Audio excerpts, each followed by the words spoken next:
Hello, I'm Dr. Sarah. So far, we concentrated on LDL cholesterol. The next is HDL cholesterol. It is an abbreviation for high density lipoprotein cholesterol. Let's just call it HDL for short. You are probably aware that the greater your HDL level, the better, particularly cardiovascular. There are four possible explanations for the mechanism. For starters, it possesses antioxidant and anti-inflammatory properties. HDL, in particular, prevents LDL oxidation. Second, it possesses antithrombotic properties. Third, it promotes vascular endothelial cell renewal. Fourth, it aids in blood sugar regulation.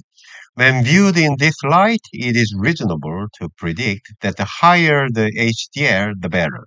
By the way, there is also a moderation in HDL. They examined the risk of premature death based on HDL in data gathered from 3.5 million persons worldwide. In the general population, the moderate range was 54 to 58. What's interesting is that the moderate range varied slightly based on gender.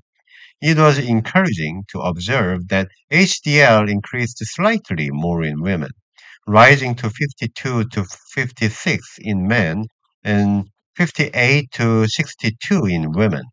Based on 56, a 10-point gain increased the chance of overall mortality by 3%, whereas a 10-point decline increased the risk of total death by 10%. Low HDL is still harmful, but high HDL should be treated with caution as well.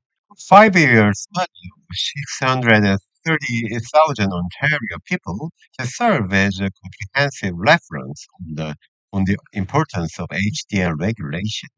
The mother HDL varies by gender as expected, with males having 51 to 70 and women having 61 to 90.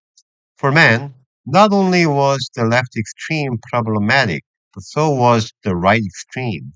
Women, on the other hand, had far more negative consequences when they fell into the extremes of not having enough rather than having too much. Women with low HDL require greater attention. In addition, when HDL rises above 90, the chance of dying from causes other than cardiovascular disease or cancer rises. Why can overly high HDL endanger health? For starters, dangerous genetic abnormalities can increase HDL. In other words, very high HDL may just be a cover for detrimental genetic abnormalities. Second, very high HDL concentrations may damage the shape and function of high density lipoproteins, causing injury to the human body. Broken HDL particles, for example, cause vascular endothelial cells to age quickly and impair blood vessel regeneration ability. Third, alcohol can increase HDL levels. The limit for alcohol consumption is 0 glasses. Your mortality rate rises the instant you drink it. People who drink excessively should not be satisfied with a high HDL level. Even though they branded the same HDL, there may be a good citizens and criminal mafia among them. Return to the study in Ontario. Obesity, lack of exercise, low vegetable and fruit intake, and low socioeconomic level were all highly related with low HDL.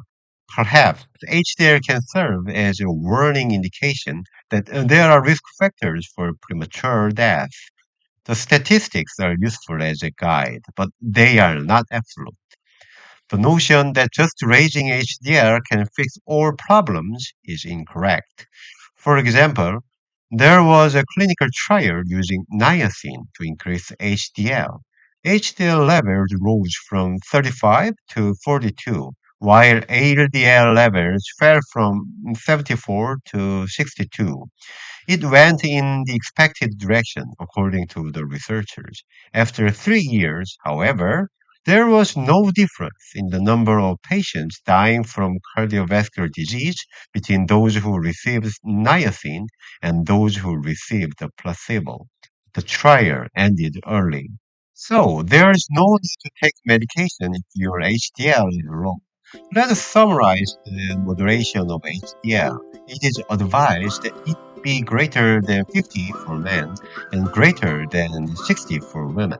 However, if it is greater than 70 in men and greater than 90 in women, the more likely it is to be bad. Also, consider whether you enjoy consuming alcohol. Nonetheless, if your HDL is still low, it should be raised to a moderate level. Let's offer four recommendations on how to moderately increase HDL. First and foremost, exercise. Aerobic exercise is extremely beneficial. It not only raises HDL but also enhances their quality. This entails raising the number of excellent HDL citizens. The second ingredient is extra virgin olive oil. It was highly suggested as an LDL lowering meal. This also boosts HDL. It effectively kills two birds with one stone. The daily suggested dosage is 25 milliliter or 5 teaspoons.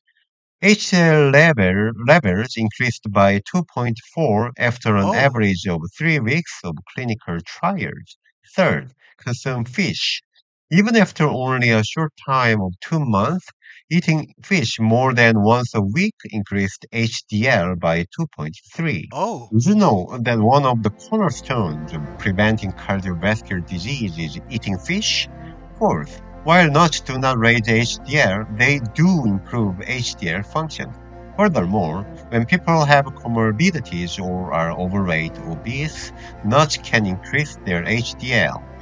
There is a moderation in HDL, and simply increasing it to that level is sufficient. Now, we'll wrap up the cholesterol series with a triglyceride episode next time. If you liked it and found it useful, please subscribe and like it. Always stay healthy and at peace. In that regard, salute.